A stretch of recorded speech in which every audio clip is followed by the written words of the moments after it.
Ugh, another pointless video call where nothing gets done. I think you're on mute, David. Sorry. What did I miss? IT just approved Miro for the whole company. Miro. That's the... Online whiteboard for team collaboration. We can make these long video meetings so much shorter with Miro boards. We can share ideas, feedback, and updates on them whenever. Actually see what we're talking about. It's all online. Miro will make our flexible work setup so much easier. With one virtual space for our brainstorms, projects, presentations. Oh, that sounds kind of amazing. So I don't need to wake up for 6 a.m. calls with the London office anymore. Now you're getting it. Don't let time zones get in the way of your team working well together. See why 99% of the Fortune 100 trust Miro to get good work done from anywhere.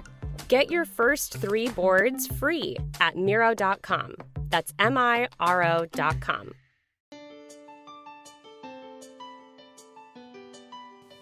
This is Dream Power Radio, the place where your dreams turn into reality. Here is your host, Debbie. Hello, and welcome to Dream Power Radio on the amazing Women and Men of Power Network, the world's leading positive programming network powered by Raven International. I'm your host, Debbie Spector-Weissman, the Dream Coach. This is a show where we talk about dreams, both daytime and nighttime dreams, and how you can use them to make the internal shift to a life you love. Well, I'm so excited to be talking with my guest today, Rex Sikes, and I'm sure you're going to love what he has to say.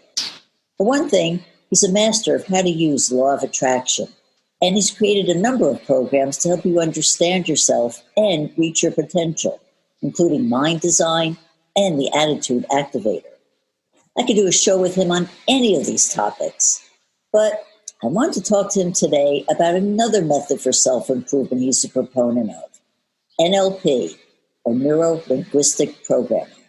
It's a system that can help you transform the way you think, feel, and live. Welcome to Dream Power Radio, Rex. Well, I'm so glad to be here, Debbie. Thanks for having me. It's a real honor and a privilege to be here with you today.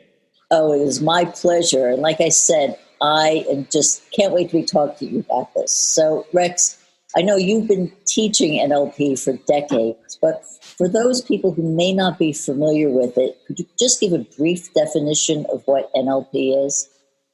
Sure. NLP is a way of learning about learning and to make the changes that you want to make.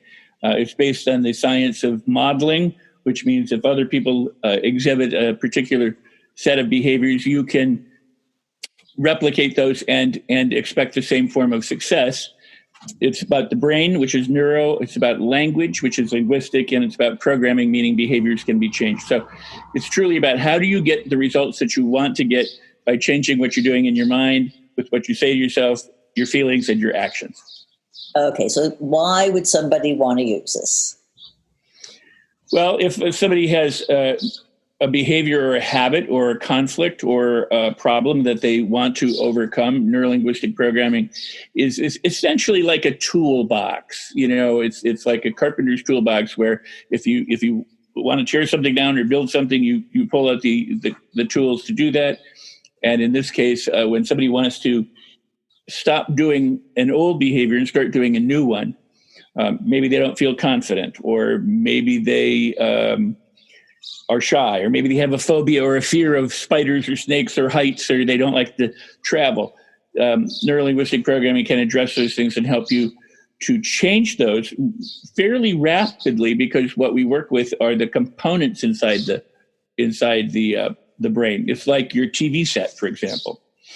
You can adjust the color, you can adjust the picture, you can adjust the sound, you can make it surround sound, or you can, make it mono. You can do all sorts of different things. And so what we do is we work with the nuts and bolts inside our imagination to make changes. And what we discovered 40 years ago and subsequently since is that you can make really nice, profound, pervasive changes when you get inside and you make some minor adjustments. So is it really a way of getting to your conscious mind to talk with your subconscious mind? Yeah, yes. I mean, that's an interesting way to put it. I believe that your subconscious mind, your non-conscious mind, your other than conscious, your whatever you want to call it, infinite intelligence, cosmic consciousness, the universe. I think it's all a part of the same thing. It's billions of times more powerful, stronger, wiser, smarter than your conscious mind. The interesting thing about your unconscious or your subconscious mind is from birth on, when we grow up and we learn through our parents or our primary caregivers or through our educational system or the media messages, the advertisers and our friends, we learn to have certain limitations. We learn to be afraid of things. We learn to fear. We learn whether we're good enough or not good enough. We learn whether money is easily made or not easily made. We learn whether we fit or don't fit in a particular, aspect of society. We learn to, that some experiences we call bad and some experiences we call good, and we try to avoid the bad ones and try to have more of the good ones. But we've learned all sorts of things in the same way that we learn to use a spoon or to use a chair, to open doors, to walk, to crawl. And the interesting thing is that because you've learned to do all these things, your brain, your unconscious mind, makes some habits. So you don't have to learn how to sit on a chair every time you sit down. You don't have to relearn how to open a door. You don't have to learn how to feed yourself every time. Your brain learns it and it delivers it automatically. Well, it does the same thing without prejudice. It doesn't care whether you're biting nails, smoking cigarettes, or afraid of flying, or whether you feel confident, you can make tons of money, and you are absolutely creative, happy, and healthy. Your brain doesn't choose one or the other. It just does what it's learned to do. So the conscious aspect of it is that you go along in your life and you say, I no longer want to bite my nails.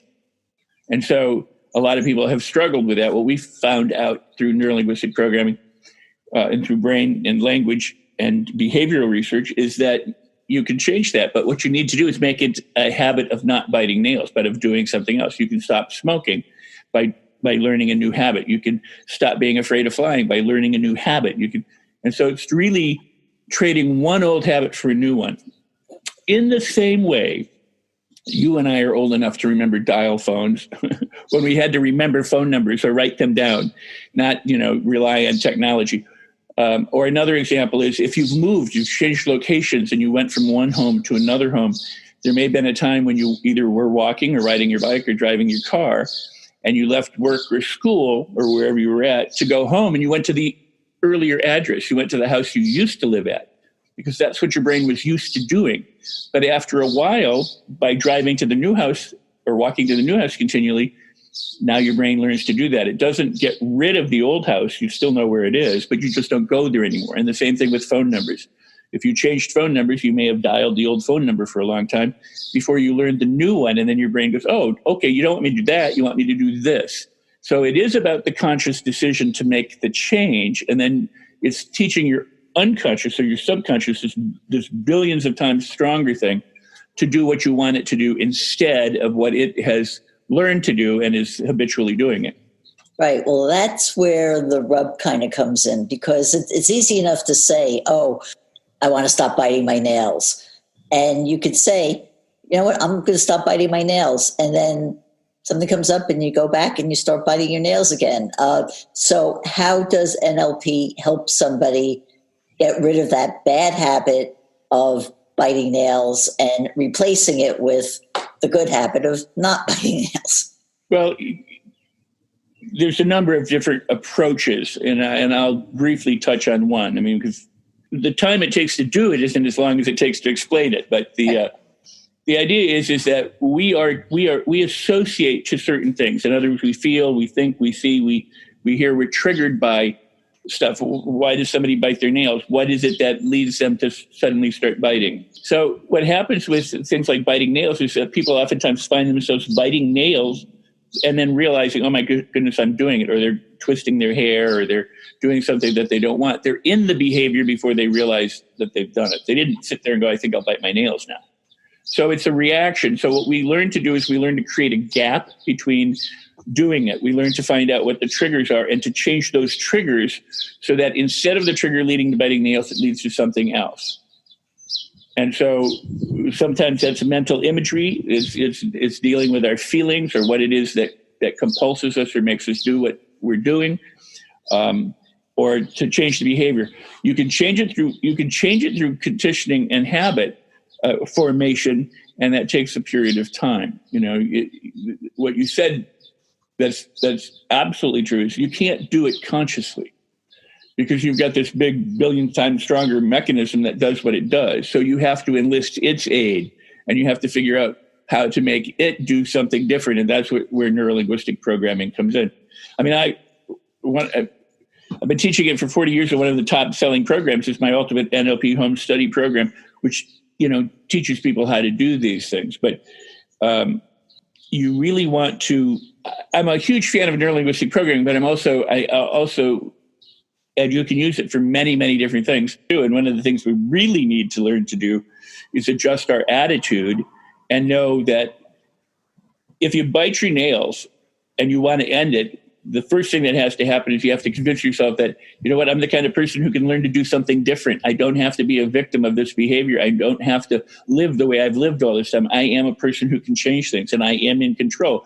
And if I make a decision, I'm going to follow through on that decision.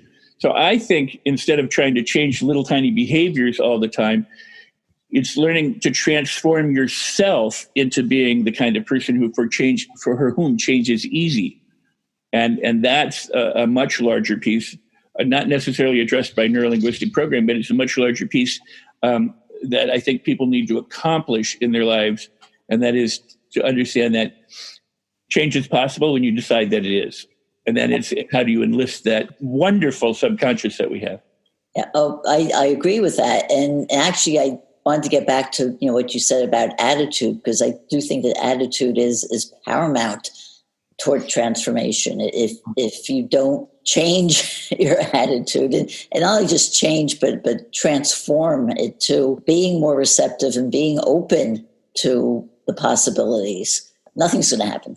No, you hit the nail right on the head.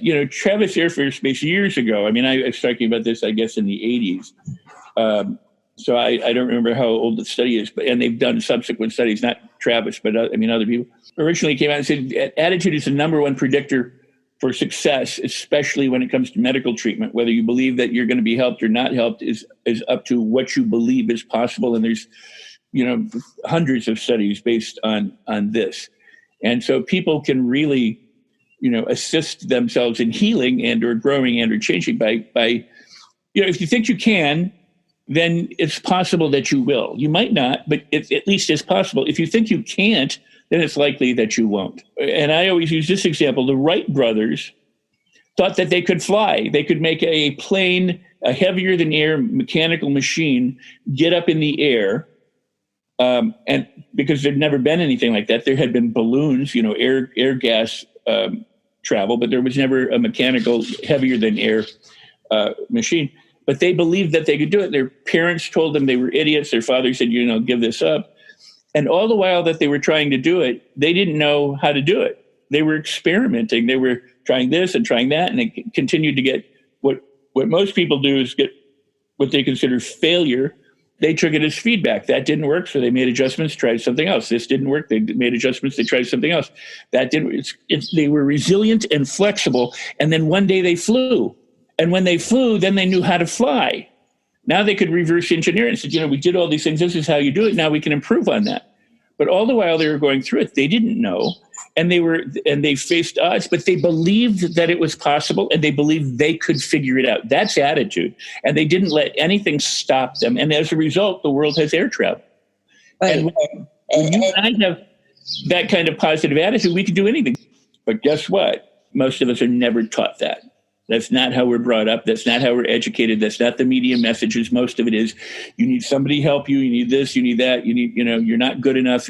And so people come with all sorts of baggage. So the first transformation, Debbie, what we were talking about is that attitudinal change. So when you change and activate your attitude, then anything else becomes possible. Then it's up to whether you do it or not, but it becomes possible. And once it's in the realm of possibility, now you can take action.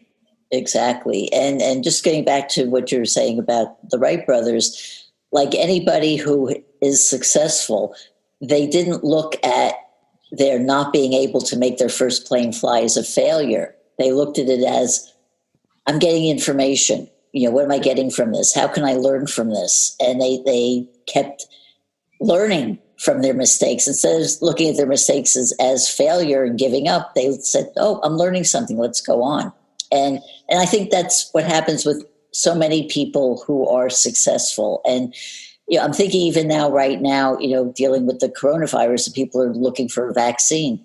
They don't have an answer to that now, but there are people out there who are saying, I'm just going to try. I'm going to make mistakes, but I'm going to learn from these mistakes, and they'll come up with something eventually from that.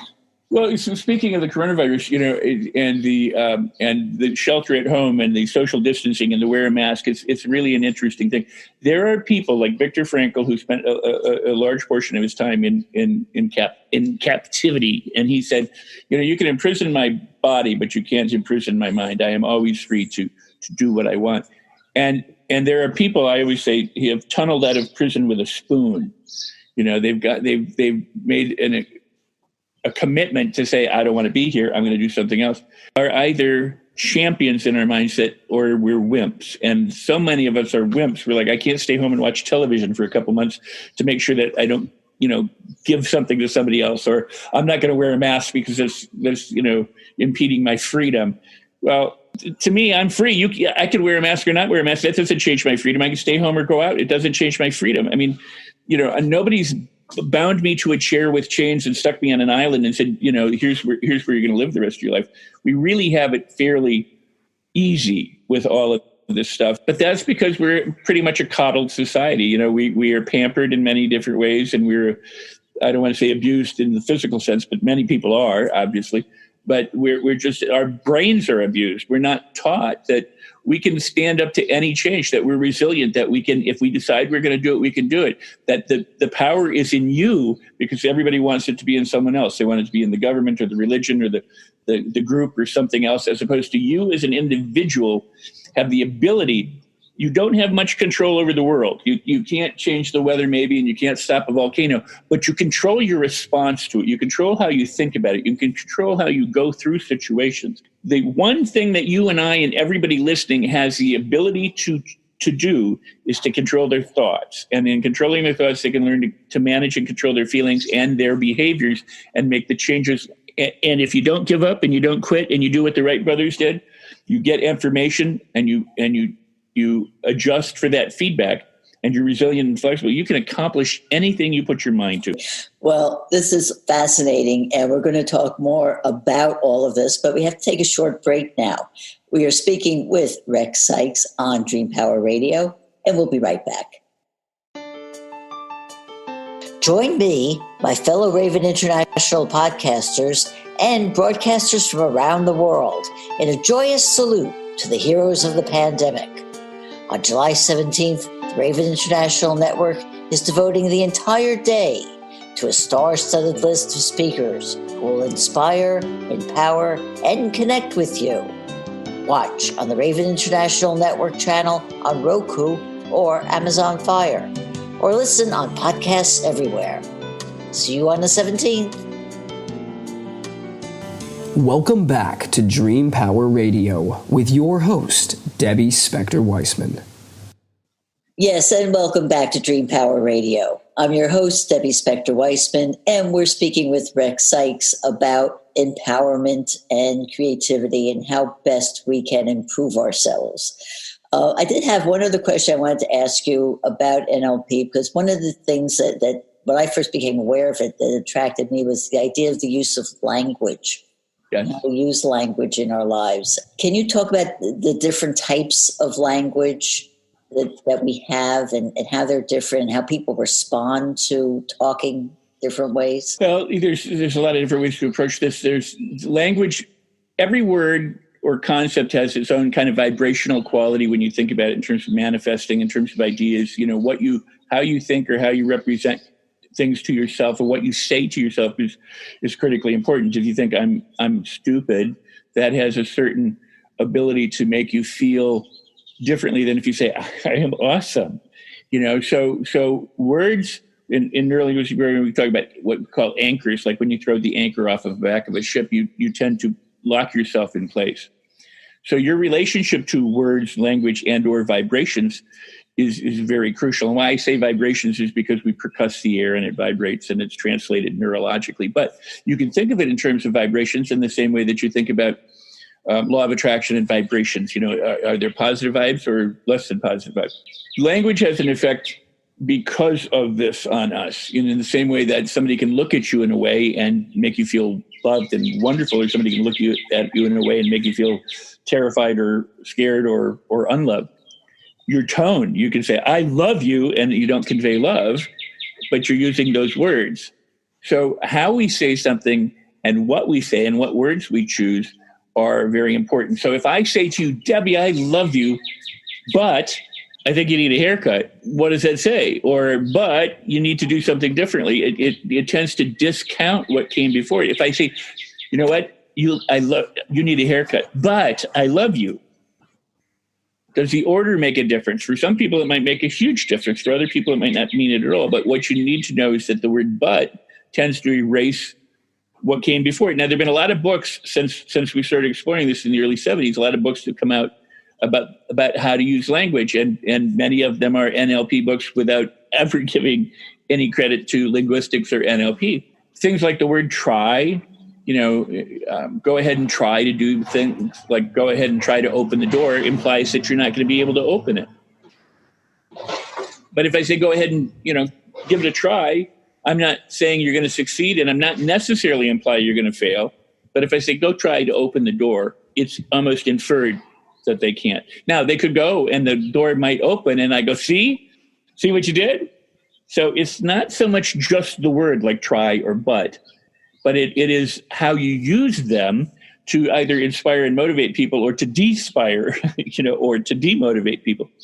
So, for example, I say, would you like to go to this restaurant? You go, I'd love to go to the restaurant, but I don't have any money. So what's the last thing in your head? You don't have any money. I don't have any money in my head. So I say, oh, you don't have any money, but you really do want to go to the restaurant. Now what's the last thing in your head?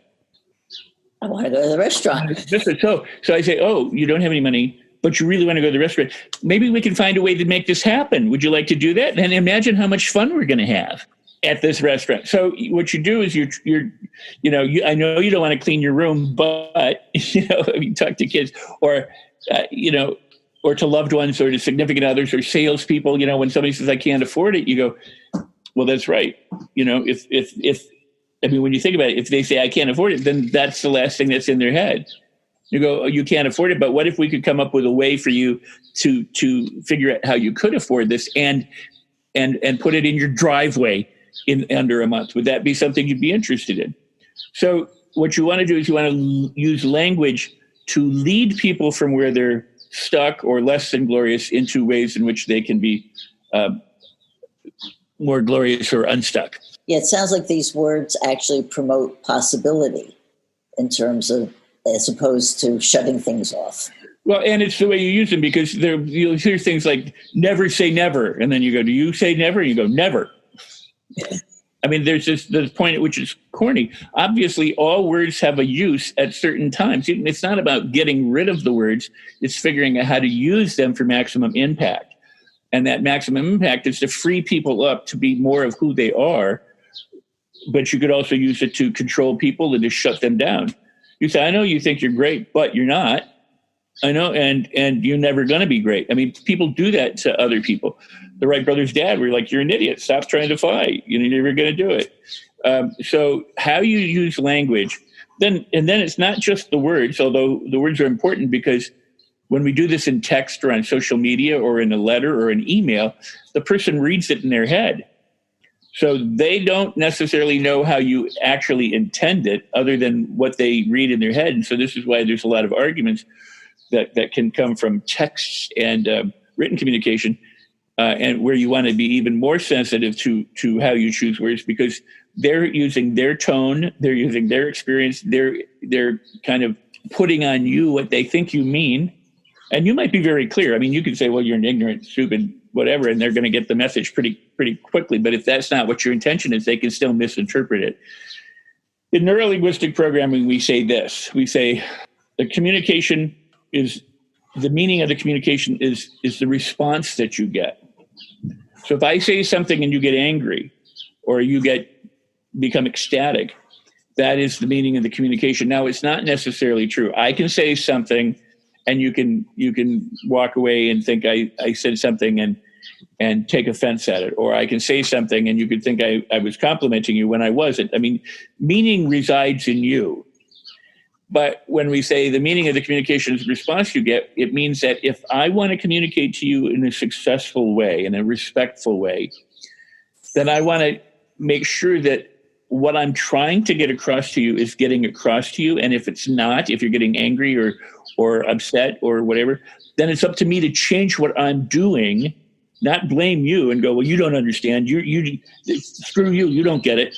It's to say, what can I do differently to help me get my message across?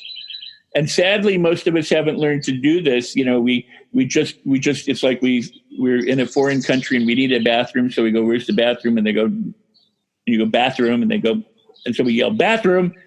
We do the same things over and over again, louder, rather than making a change that helps the other person understand. So with language, it's about learning how to use language artfully and artistically and creatively to help other people get free. And this is the beauty of neuro-linguistic programming, because it truly is about not only what you say to yourself, but what others say to you and how you communicate to others. So there's a component of that, but you can use it to also change your self-talk. You can understand that the things you say to yourself might need to be updated, and you might want to relax some of the things that you say. Because when you think about language, if I say I'm worthless, it's implied that I'm worthless for all time and all space and everywhere. And even though I'm not saying that, that's the implication. So if I say I'm worthless or I'm no good at it, I'm implying that. And what we do with other people is they're missing pieces. They're deleting things. They're ignoring stuff. So if they say I'm no good at baseball, you go, well, have you played baseball? They go, yeah. I go, how often do you play, or how good are you? Or, how much have you tried? They go, well, I tried it once, or I played for a season and I'm not really that good at it. You can start to help them see that. Let me backtrack. Let me put it to you this way. A lot of people, when they start to learn anything, baseball, sewing, swimming, neurolinguistic program, mathematics, automatically go, I'm no good at it. They start with the assumption that they should be better than they are. And what we try and do is say, well, if you've never done it before, or you haven't done it very much, maybe you need to cut yourself some slack and give yourself a little bit of opportunity to learn, because the more you do, the more you become capable of doing. The longer you do it repeatedly and correctly, the better you get at it. When you first tried to ride a bike, it was a very difficult thing. Or if you think about walking, for that matter, a very tough thing. But you kept at it and you did it and you mastered it. For those who can walk, neurologically intact, physically, you were able to do it. Same with riding a bike or driving a car or learning to write. Think about the process of learning to write letters. They gave us pencils and told us to try and make these symbols, which aren't naturally occurring anywhere in the universe, and had us try and stay within lines. And while we were learning it, we didn't realize that learning to write those letters or print those letters at first, and then get into script writing, that we'd be able to sign a check, we'd be able to write a mail, we'd be able to do it. Was the foundation of freedom. We can read books, we can drive down the road, we see a billboard and we read it, because the one thing you can't do when you read is you can't not read. The minute you see it, now your brain goes, you recognize the letters. So your brain is far better at doing things than you think it is. And so what you do with language is to help convince people that they can get better more easily, more readily, by paying attention to certain things rather than other things. And so it's a shifting of attention. It's like developing the attitude. It's like moving to the positive instead of focusing on the negative. And the artful use of language is very, very powerful. Oh, absolutely. Well, I tell you, this has just flown by so fast. So, Rex, I just have time for one final question. It's, sure. How can people find out about you and about your services?